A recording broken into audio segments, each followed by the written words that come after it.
안녕하세요. 저는 40대 초반의 여자입니다. 잘 알려진 속담 중에서 뿌린 대로 거둔다라는 말이 있죠.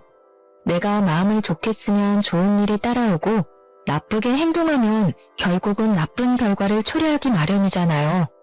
아직 나이를 많이 먹지는 않았지만 인생을 살아보니 그런 경우를 심심치 않게 보게 되는 것 같아요. 더군다나 얼마 전에 전 시어머니를 마주치고 나니 더욱 이 말이 생각이 났답니다. 전 시어머니를 마주친 건 정말 우연이었어요.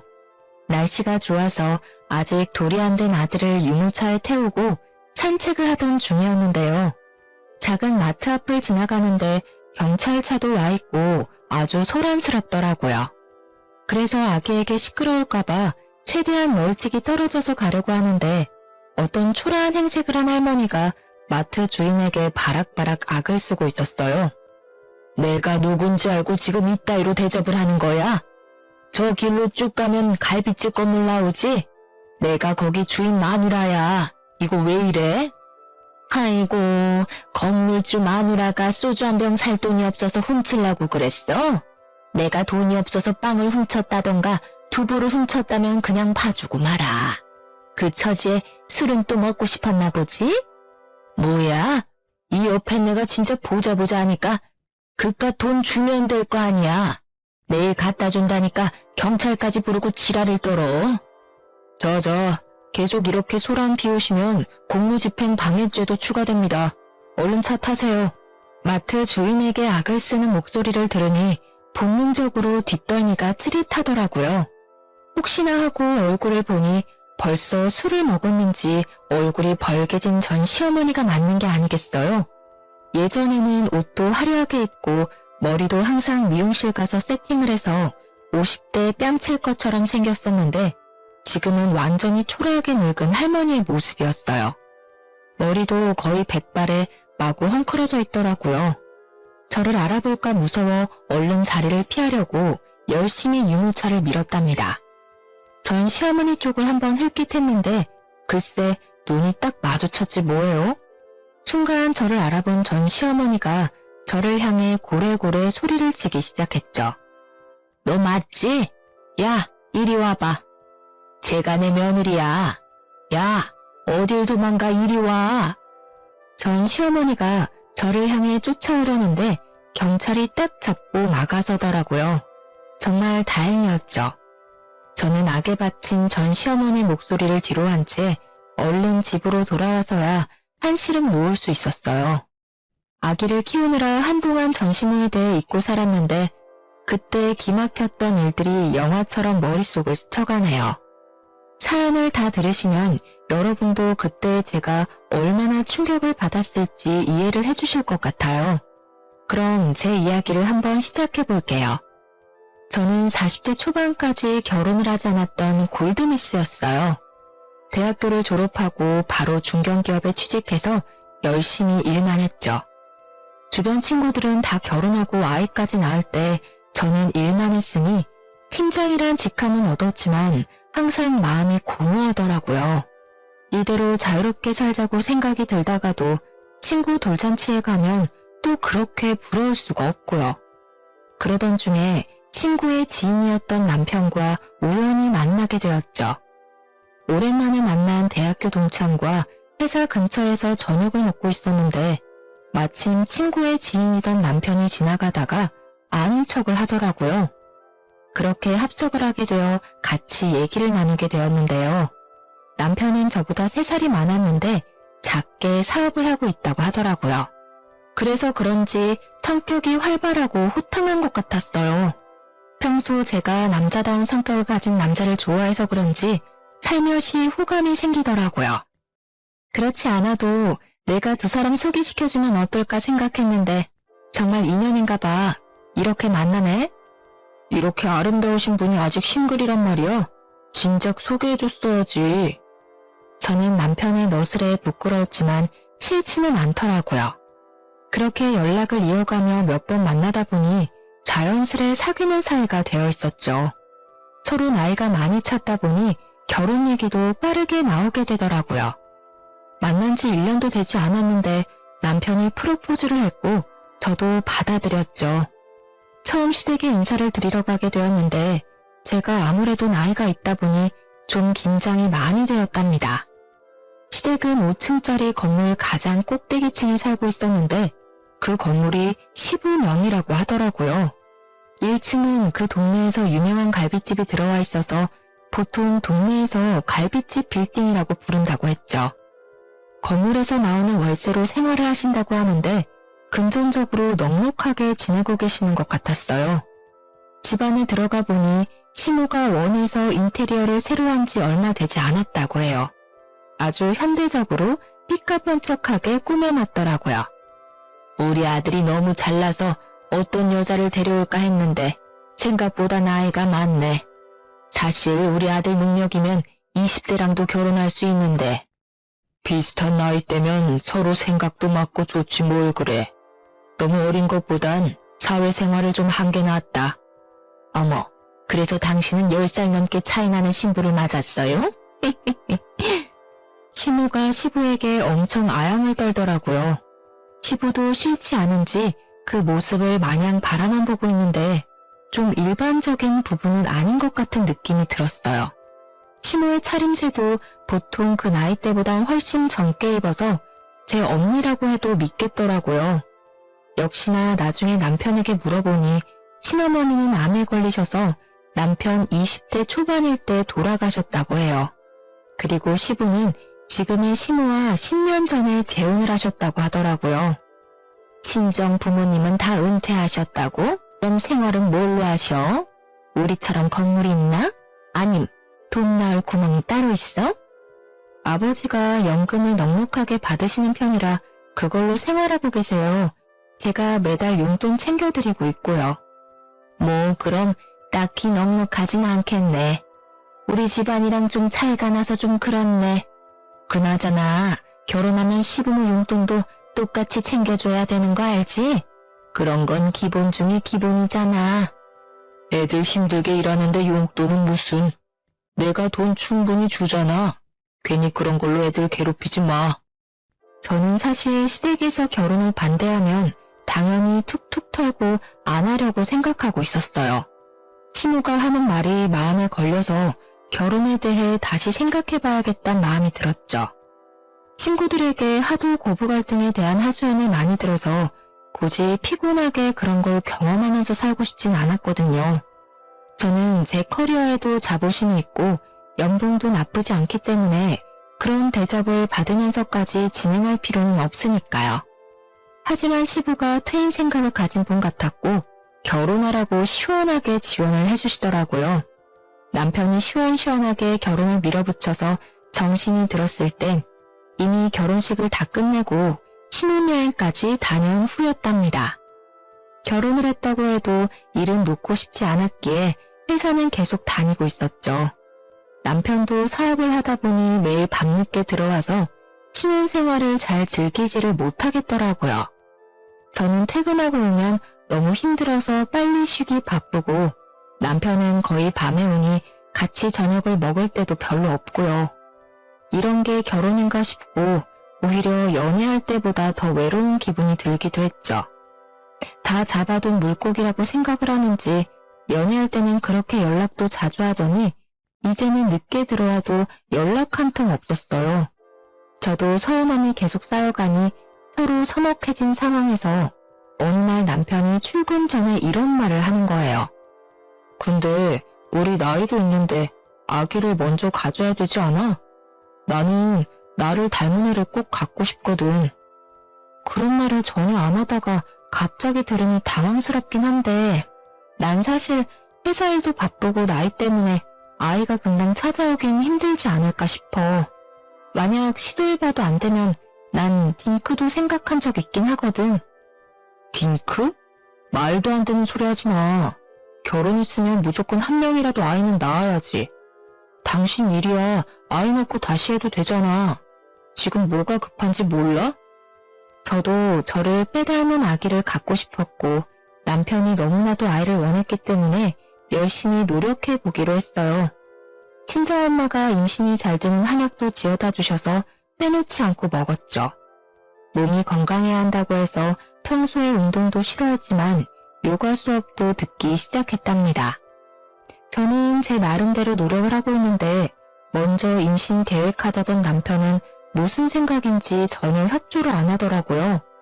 사업한다고 일주일에 5일은 술을 먹고 들어오길래 아이가 갖고 싶으면 술을 끊어야 한다고 몇 번이나 말해도 듣지 않았죠.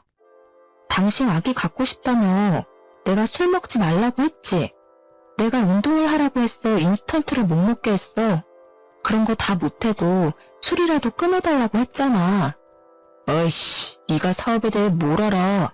사업은 접대야. 거래를 틀려면 접대를 해야 된다고. 이게 다 일하는 거라니까? 나만 한약 먹고 운동하고 노력하면 뭐해. 하늘을 봐야 별을 따지. 나중에 내 탓하지 마. 야, 애는 네가 낳는 거지 왜 나한테 그래? 네가 20살이었어 봐. 내가 술을 먹든 말든 그게 무슨 상관이야? 매일 같은 문제로 싸우기 시작하니까 남편한테 점점 정이 떨어지더라고요. 결혼을 해도 행복하지가 않고 매일 스트레스를 받으니 점점 후회가 되기 시작했어요. 저는 더 이상 남편이 술을 먹고 와도 말도 걸지 않고 먼저 자버렸죠. 그랬으면 저의 달라진 태도를 알아채고 반성을 해야 되는 거 아닌가요? 제가 신경을 껐다고 생각을 했는지 아예 새벽 늦게 들어오는 날이 점점 늘어나기 시작했답니다. 그러던 어느 날은 인사불성이 돼서 회사 직원이 집까지 데리고 왔더라고요. 남편은 현관복도에 널브러져서 여기가 어딘지도 모르는 모양이었어요. 남편이 토를 하려는지 자꾸 욱욱대서 남편을 억지로 일으켜 앉혔죠. 그리고 귀 양쪽에 비닐봉투를 걸어버렸답니다. 야, 이거 뭐야? 아, 답답해. 아, 이거 빼. 야, 예솔아. 우리 예솔이가 제일 부드럽다니까. 남편이 비닐봉투를 확 빼더니 제 다리를 쓰다듬기 시작했습니다. 저는 너무 화가 나서 온 힘을 다해 남편 얼굴을 확 밀쳐버렸답니다. 남편이 억소리를 내면서 바닥에 머리를 쿵 찧었어요. 정말 남편이 나를 배신했다는 생각에 너무 실망스럽고 화가 머리끝까지 났죠. 이런 남자를 믿고 아이를 가지려고 노력하는 게 맞는 건가 싶은 마음이 들었답니다. 그 뒤로 한동안 저는 남편과 단 한마디 말도 섞지 않았어요. 남편도 자신이 실수한 걸 알았는지 저에게 섣불리 말을 걸지 못하더라고요. 저녁에도 일찍 들어오는 날도 생겼지만 전 신경 쓰지도 않고 안방 문을 걸어 잠궈버렸죠. 주말엔 몇 주 전부터 시댁 식구들과 저녁 모임을 하기로 약속을 잡아놓은 상태라 가야 될지 말아야 될지 고민이 되었는데요. 안 가면 둘이 싸웠다는 걸 시부모님도 다 알게 될 테고 그럼 또 시끄러워질 게 뻔하니까 생각만 해도 머리가 아프더라고요. 내가 실수한 건 인정할게. 이제 술 먹는 거 자제할 테니까 오늘은 같이 자자. 당신이 아버님 무서워서 이러는 거 다 알아. 내가 그때 술 주정하는 걸 녹음해놨어야 하는데 분이 죽겠어. 오늘 가서 아버님한테 당신이 아가씨들 있는 곳까지 드나든다고 말할 건데 그래도 같이 가줬으면 좋겠어? 여보, 왜 그래? 아버지 아시면 진짜 난리나. 돈 빌려주신 거 당장 갚으라고 하실 거라고. 접대 때문에 어쩔 수 없이 한두 번 간 거야. 술 취해서 제정신 아니었잖아. 한 번만 봐줘. 다신 안 그럴게. 기분 좀 풀어, 응? 알았어. 그럼 오늘은 같이 가줄 테니까. 난 더 이상 아이 가지려고 노력 안 할 거니까 그렇게 알아. 당신 태도가 바뀌면 그때 생각해 볼 거야. 그렇게 남편과 함께 시댁으로 향했어요. 사이가 서먹해져서 어색한 공기가 내내 감돌았죠. 시부는 건물 1층에 있는 갈비집으로 저희를 데려가더라고요. 세아가 우리 건물 안에 있어서가 아니라 여기가 진짜 맛있기로 유명한 곳이란다. 많이 먹어라. 그런데 아직 좋은 소식은 없는 거니? 아이 여보, 아직 신혼을 더 즐겨야지 무슨 그런 소리를 해요. 애들 부담되게. 젊은 나이가 아니니까 얼른 아이 낳고 즐겨도 충분하다. 내가 자식은 이놈 하나라 손이 아주 귀해. 내가 손주 하나만 있으면 소원이 없겠다. 새아가가 아들만 낳아주면 내가 이 건물 너희들 공동명의로 바로 증여해주마. 정말이요? 아버지 눈에 흙 들어가실 때까진 절대 안 주신다면서요. 아들만 낳으면 증여해 주실 거예요? 여보, 기분 좋다고 너무 앞서 나가시네. 아직 아기도 안 가졌는데 그런 약속을 하시고. 실없는 소리라고 생각해들. 어떤 소리 아니다. 내가 오래 생각한 끝에 새아가를 보고 얘기하는 거니까 새아가는 떡두꺼비 같은 손주만 나에게 안겨다오. 저는 사실 건물엔 크게 관심이 없어서 시큰둥했는데요. 준다면야 감사히 받겠지만 아들 낳으라는 조건을 저렇게 거시니 기분이 썩 좋지는 않았어요. 저는 제 나름대로 돈도 잘 벌고 있고 제 힘으로도 충분히 나중에 우리 힘으로 집도 장만할 수 있을 거라는 자신감이 있었거든요. 하지만 남편은 그 말을 듣고 얼굴에 광채가 돌더라고요. 그동안 어지간히 아버지 건물을 받고 싶었던 모양이었어요. 느낌이 싸해서 시모 쪽을 돌아봤는데 저를 찌려보고 있다가 얼른 시선을 거두더라고요. 시모는 밥을 먹는 내내 말도 한마디도 안 하고 굉장히 기분이 나빠 보였죠. 그 일이 있고 몇 주 정도 흘렀을 때였어요. 회사에 있는데 뜬금없이 시모가 전화를 했더라고요. 전에 저녁 식사하기 전까진 거의 매일 아침마다 이상한 건강 관련 메시지나 쓸데없는 동영상을 보내와서 스트레스를 받고 있었는데요. 요즘은 통 연락이 없길래 굉장히 편했는데 전화가 오니 살짝 당황스러웠죠. 곧 퇴근 시간 아니니? 집에 몇 시에 도착하니? 내가 기니 할 말이 있으니까 집으로 가마. 오늘 저녁이요? 일이 밀려서 좀 늦게 퇴근할 것 같은데 어떡하죠? 미리 연락을 주시면 좋았을 텐데요. 며느리인 네가 시어머니 내 시간에 맞춰야지 내가 네 뒷공문이 쫓아다니리? 잔말 말고 일찍 퇴근해서 집으로 와. 난 벌써 니네 아파트 근처에서 기다리고 있으니까. 널 보면 한 번에 내내 한 적이 없어 아주. 저는 어쩔 수 없이 일찍 퇴근해서 집으로 달려갔어요. 시모는 못마땅한 얼굴로 현관문 앞에 서 있더라고요. 비밀번호는 절대 알려주고 싶지 않아서 조금만 기다리라고 했더니 그게 마음에 안 든 눈치였답니다. 부랴부랴 가방을 내려놓고 소파에 앉아있는 시모한테 주스를 건네주고 옆자리에 앉았죠. 무슨 급한 일이라도 있으세요? 하실 말씀이 뭐예요? 아니 그냥 뭐 이거 좀 전해주고 안부도 묻고 하려고 왔지. 자, 이거 받아라. 네가 일을 많이 하는 것 같아서 내가 내 보약 지으면서 한 첩 같이 지었어. 매일 빠뜨리지 말고 먹거라. 안 그러셔도 되는데. 네, 감사합니다. 근데 너희 아기 가지려고 노력은 하고 있니? 낳을 생각이 확실히 있는 거고 요즘 둘 다 너무 바빠서 딱히 노력할 시간이 없긴 하네요. 아버님께서 뭐라고 하세요? 아니 그게 아니고 사실 나는 아기 안 가져도 괜찮겠다는 생각이 들어서 말이야. 네가 사실 아기 가지기가 좀 힘든 나이 아니니? 너무 스트레스 받지 말라 이거지. 요즘 젊은 사람들은 아이 안 갖고 둘이서 재밌게 사는 사람들도 많더라. 네. 근데 재우씨가 아이를 너무 원하긴 해서요.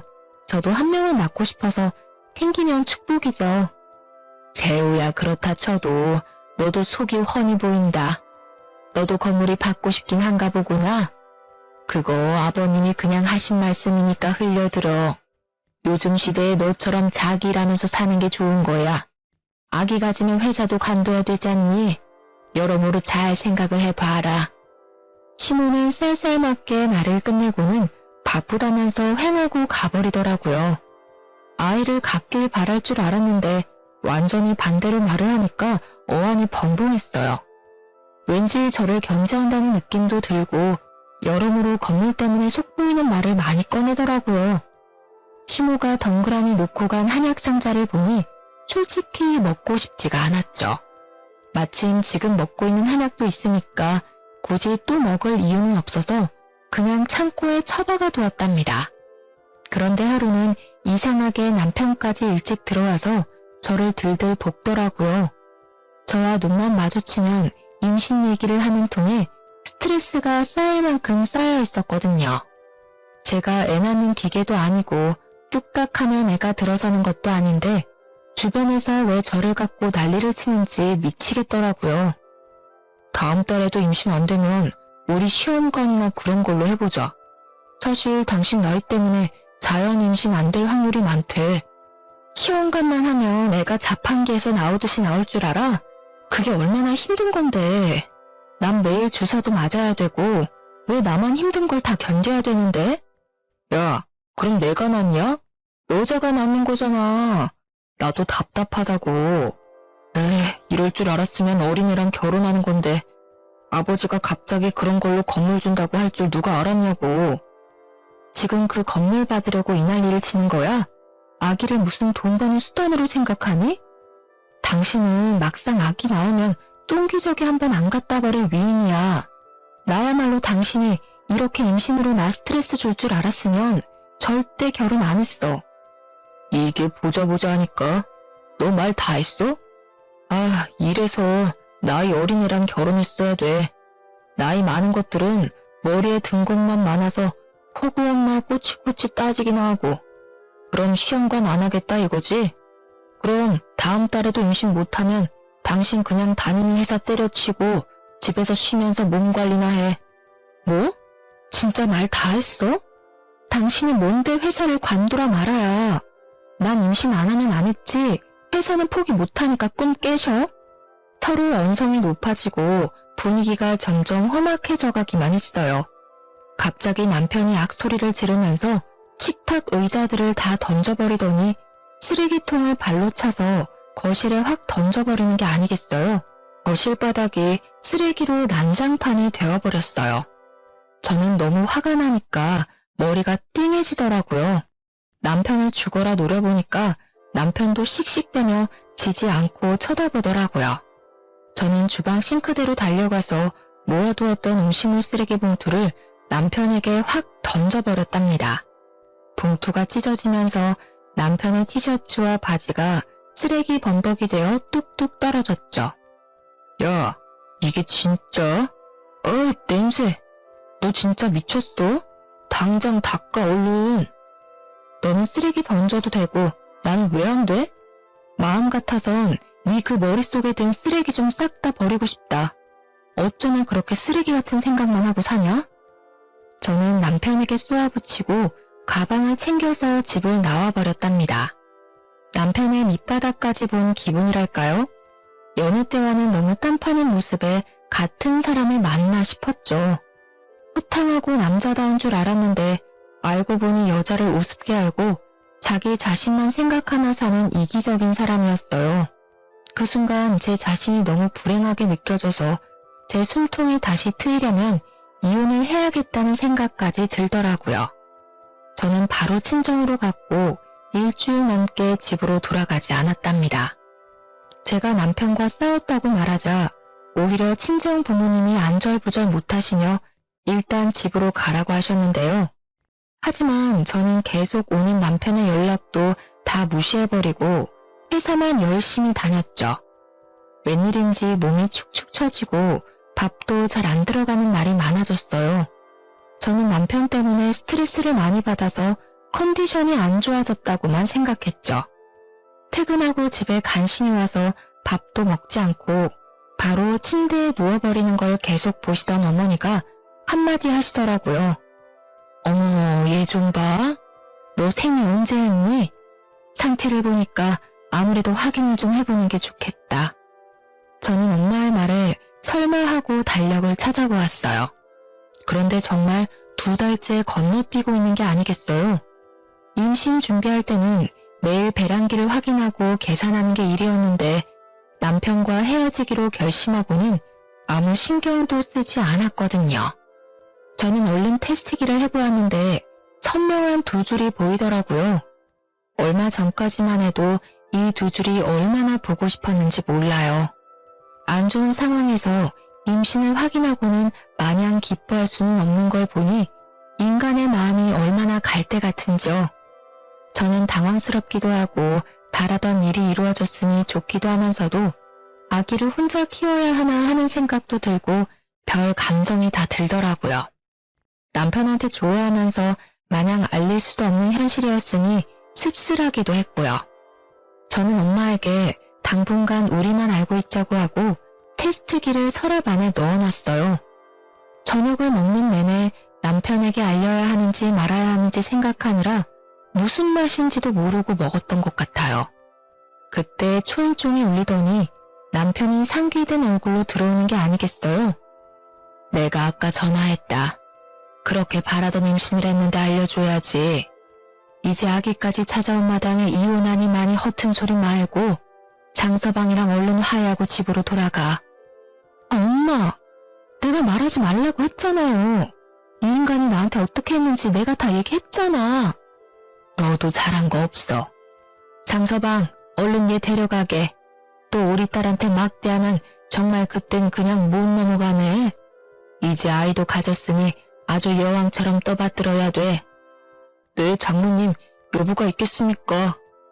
여보, 정말 내가 미안해. 나 그동안 진짜 반성 많이 했어. 우리 부모님은 당신 집 나간 것도 모르시니까 그냥 없던 일처럼 다시 집에 들어가면 돼.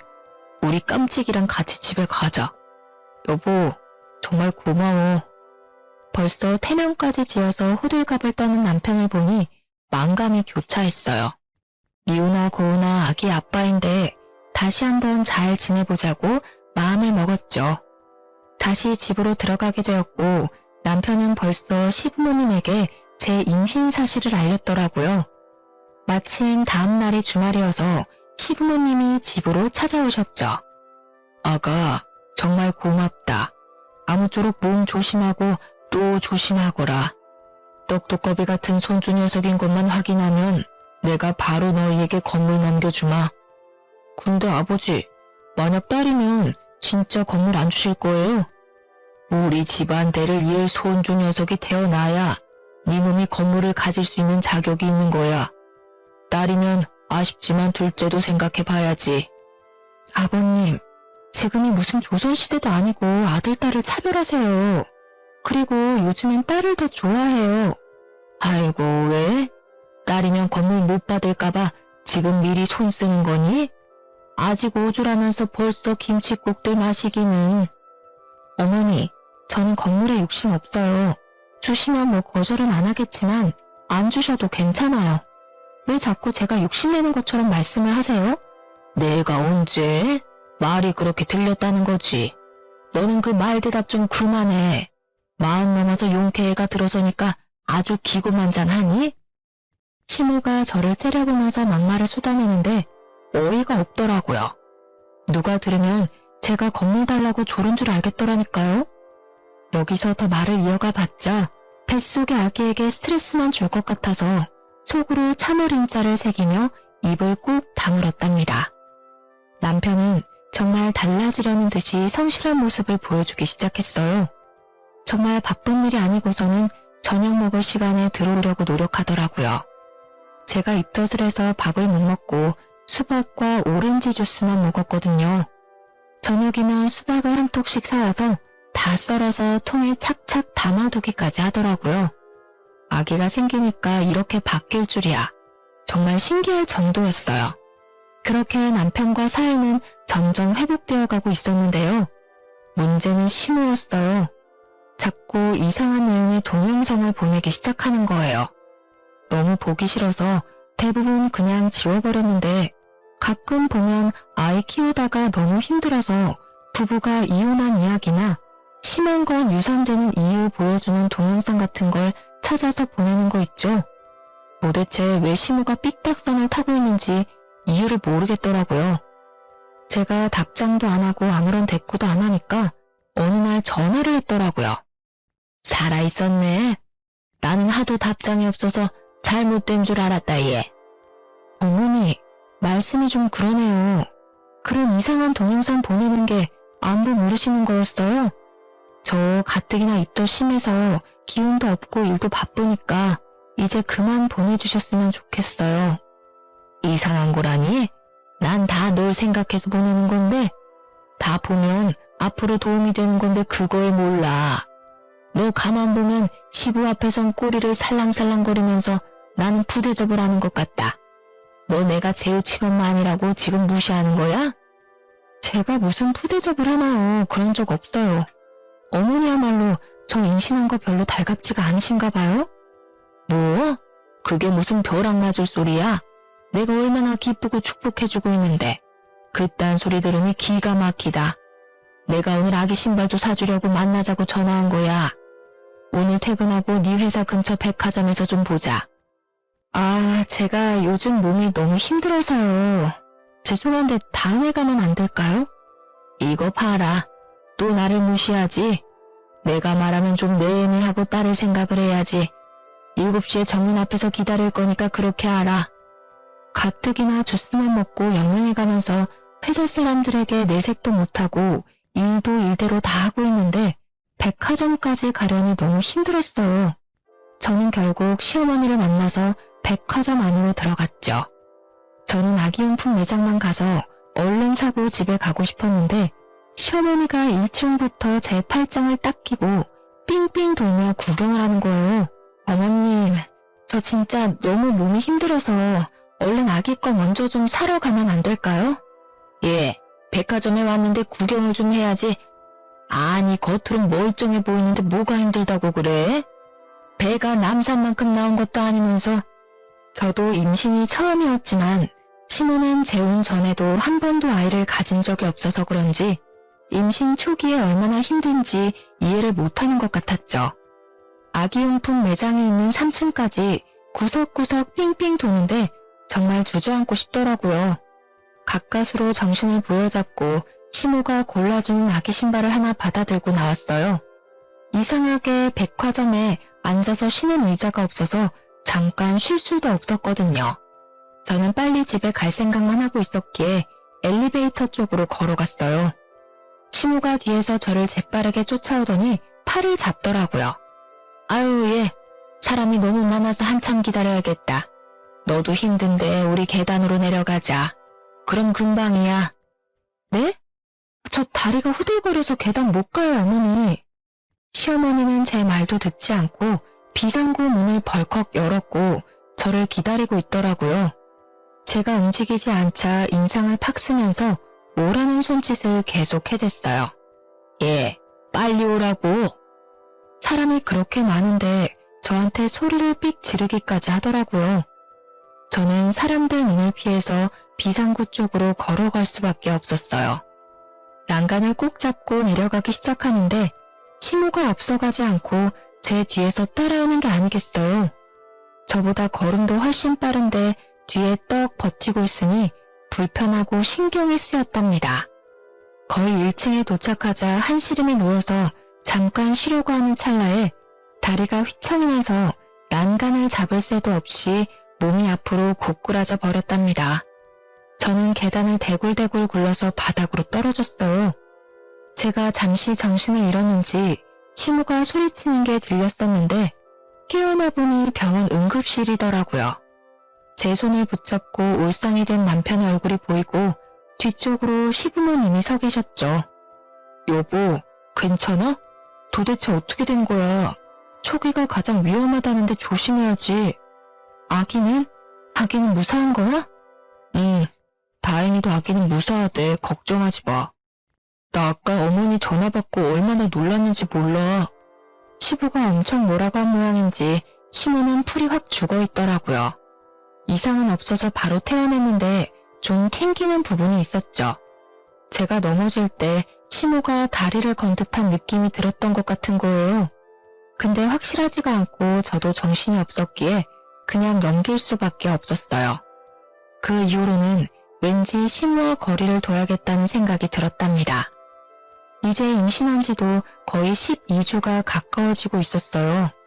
이때쯤이면 아들인지 딸인지 알려주신다고 해서 남편이 정기검진 날짜만 엄청 기다리고 있더라고요. 입덧도 사라지고 백화점 사건 이후로 시모도 연락이 없어서 평화로운 날을 보내고 있었는데요. 어느 날 주말에 남편도 약속이 있다고 나가서 저 혼자 푹 쉴 마음으로 여유롭게 아침을 먹고 있었죠. 갑자기 초인종이 울려서 나가보니 시모가 쫙 빼입고 서 있는 게 아니겠어요? 예, 얼른 옷 입어라. 병원이 1시면 문 닫으니까 빨리 가야 돼. 네? 갑자기 무슨 병원을 가요? 어디 아프세요? 나 말고 너 말이야. 내가 잘 아는 산부인과 의사가 있는데 내가 하도 너 노산이라 걱정을 하니까 한번 데려와서 검진도 싹 해주고 도움도 주겠다고 하더라. 어서 따라 나서. 저 지금 다니는 산부인과도 좋은 곳이에요. 저 괜찮아요. 그렇지 않아도 다음 주에 정기검진 가요. 또 말대답. 한 번에 좀 예의할 순 없어? 내가 다 우리 집안 잘 되고 너 잘 되려고 이렇게 사방을 다니면서 나서면 좀 고맙다고 따라 나서면 될걸.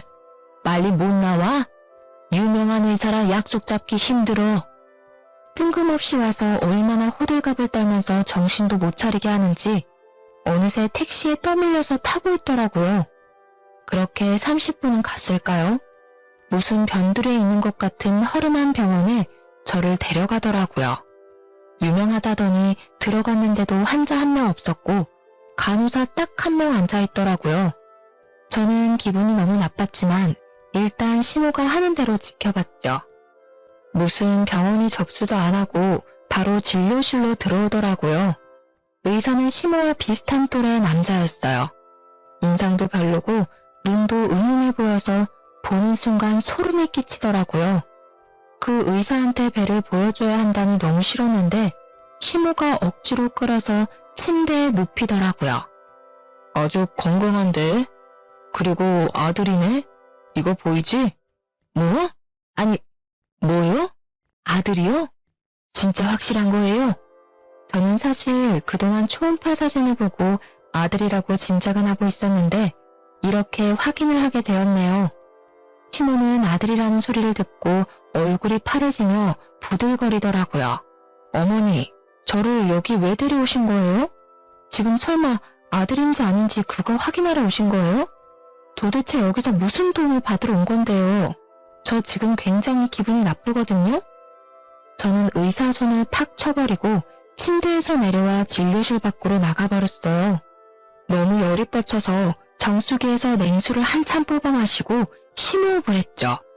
심호를 두고 그냥 나와버리려고 했는데 가방을 진료실 책상에 두고 왔더라고요. 그래서 다시 진료실 쪽으로 걸어갔는데 문이 살짝 열려진 채로 둘이 심각하게 얘기를 하고 있더라고요. 어떻게 방법 없겠어?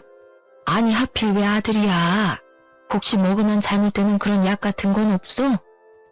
이미 손 쓰기엔 너무 늦었어. 약 먹는다고 해도 잘못하면 장애아로 태어날 수도 있는 거고 아주 위험해. 그러게 내가 좀 더 빨리 끌고 오랬잖아. 저 화상이 말을 들어먹어야 말이지. 오늘도 끌고 오느라 얼마나 힘들었는데. 그럼 수술밖엔 방법이 없는 거야? 대화를 듣고 있으니 머릿속이 하얘지며 몸이 부들부들 떨려왔죠. 임신을 달가워하지 않는 건 느끼고 있었지만 이렇게 무서운 생각을 하고 있는지는 상상도 하지 못했으니까요. 시모의 소름 끼치는 두 얼굴을 보니 어떻게든 증거를 남겨야겠다는 생각이 들었어요. 다행히 주머니에 핸드폰이 있어서 뒤늦게라도 얼른 비디오를 찍었답니다.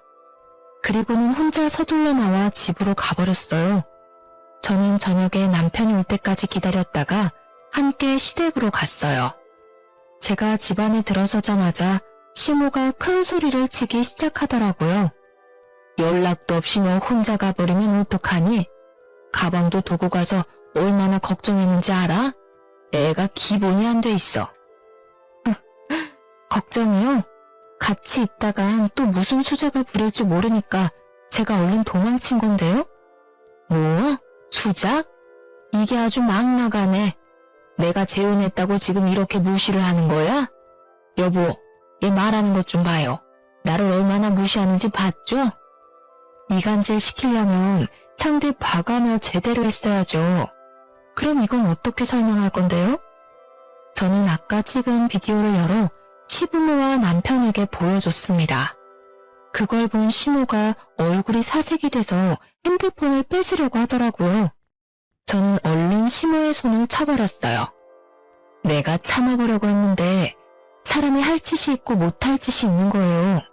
아무리 친자식이 아니래도 어떻게 손주를 잘못되게 할 생각을 할 수가 있어요? 이게 지금 우리 아기 두고 하는 말이란 말이야? 이 아줌마가 진짜 미쳤네? 그동안 아버지 생각해서 대우해줬더니 진짜 내 엄마라도 된 것 같아? 아, 딱 알겠네. 이 건물 나한테 넘어갈까봐 이런 짓을 꾸민 거지?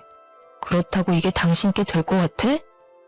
아니, 그게 아니라 오해가 있는 것 같은데 우리 손주 얘기를 한 게 아니라 이 의사가 내 친구인데 다른 환자 얘기를 한 거야. 너는 나한테 물어보지도 않고 이렇게 오해를 하니? 오해요?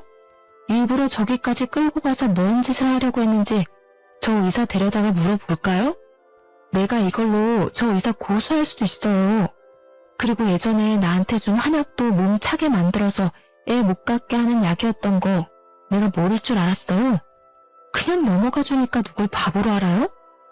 갑자기 심호의 얼굴이 울그락 푸르락 대더니 제 뺨을 세게 내려치는 게 아니겠어요. 저는 너무 놀라서 바닥에 주저앉았어요. 남편이 심호를 확 밀치고 저를 일으켜 안았죠. 이 여자 진짜 미친 거 아니야? 감히 누굴 건드려? 아버지, 왜 이 꼴을 보고도 아무 말이 없으세요? 예? 시부는 아주 침착한 표정으로 소파에 앉아있다가 안방으로 들어가 무슨 서류 봉투를 가져오더라고요. 그러더니 시모의 얼굴에 확 던져버렸죠. 당신 왜 이래요? 이건 또 뭐예요? 시모는 인상을 찡그리며 서류 봉투를 열어보았어요. 봉투 안을 들여다본 시모 얼굴이 순식간에 새하얘져서 말을 더듬기 시작하더라고요. 마치 염라대왕을 본 것 같은 표정이었죠. 시부가 어이가 없다는 듯이 고개를 저으며 시모 손에서 봉투가 거칠게 빼앗아 들었어요. 그리고는 봉투 속에 든 사진들을 시모의 얼굴에 쫙 뿌려버리더라고요. 당황한 시모가 어떻게든 사진을 숨기려고 땅바닥에 엎어져 추한 꼴을 보이기 시작했어요. 남편도 사진 한 장을 뺏어 들고 자세히 보고 있길래 저도 사진들을 살펴봤는데 시모가 다른 남자들과 찍은 사진들이었어요. 웃긴 건 한 명이 아니라 다 다른 남자들이더라고요. 그 중에는 기가 막히게도 오늘 봤던 의사의 얼굴도 보였죠. 이 옆에네야, 내가 바보라서 여지껏 속아줬다고 생각하지? 그동안 나 몰래 월세 빼돌려서 그 돈 흥청망청 쓰고 다닌 건 누가 모를 줄 알아? 그걸 알아내다 보니 니년이 이렇게 남자를 돌아가며 만난다는 걸 알게 됐지. 더 할 말 있어? 여보, 월세는 내가 가끔 받아쓰긴 했는데 진짜 몇 번 안 돼요. 다신 안 그럴게요. 한 번만 봐줘요, 네? 이건 다 오해예요. 다 같은 모임 친구들이라고요. 친구들? 너는 친구랑 이런 데도 들어가냐? 네가 내 재산을 빼돌린 것도 모자라 나를 배신해. 거기다가 내 손자한테까지 손을 대려고 해. 너는 내가 봐줄 수가 없어. 돈도 모자라 이 건물까지 탐으려고 감히 내 손주를 건드려? 시모는 화장이 다 번져서 거머진 눈물을 줄줄 흘리며 시부의 다리를 붙잡고 늘어지더라고요.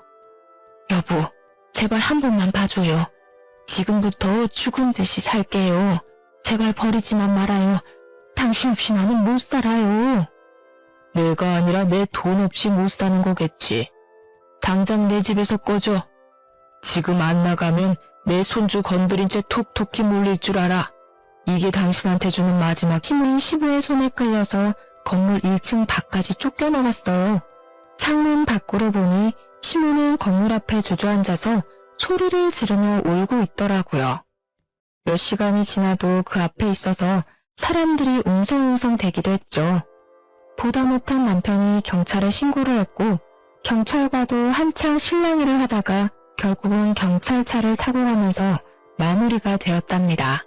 그 후로 매일 시모가 건물 앞에 와서 시부를 찾으면서 울어서 영업방해로 여러 번 경찰이 찾아오기도 하고 소란이 계속되었다고 해요.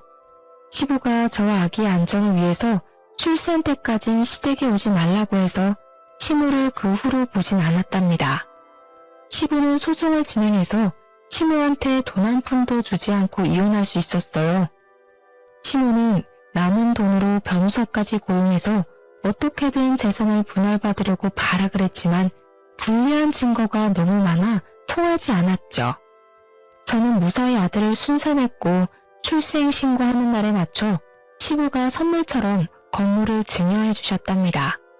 집안에 분란을 일으키던 시모가 사라지고 아기가 태어나니 웃을 일이 많아지고 평화가 찾아오더라고요. 가족이 모일 때는 일부러라도 시모 얘기는 절대 하지 않았고 저도 육아휴직을 하면서 아기만 열심히 키우다 보니 어느새 시모의 존재 자체가 희미해져 갔었는데요. 우연히 시모를 딱 마주치게 될지 누가 알았겠어요. 시모가 저를 알아보고 쫓아오려고 할 때는 얼마나 놀랐는지. 사연을 보내는 지금도 등골이 오싹하답니다. 우리 아들에게 해를 끼치려던 시모가 혹시 우리 아기 얼굴이라도 봤을까봐 치가 떨리는 제 마음을 이해하시나요? 사람이 큰일을 당했으면 잘못을 뉘우치고 정신을 차려야 하는데 아직까지도 시부 건물에 미련을 못 버리고 있으니 기가 찰 뿐입니다. 다행히도 우리 아들은 양가 어른들의 사랑을 듬뿍 받으며 정말 건강하게 잘 자라주고 있답니다. 여느 부부처럼 남편과 자주 뚝딱거리기도 하지만 요즘처럼만 잘 지냈으면 참 좋겠어요.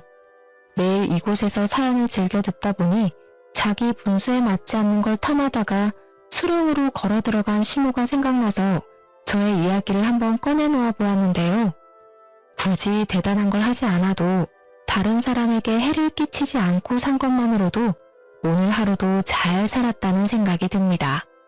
여러분도 그런 하루를 보내셨을 거라 믿으며 이야기를 마칠게요. 들어주셔서 감사합니다. 행복하세요.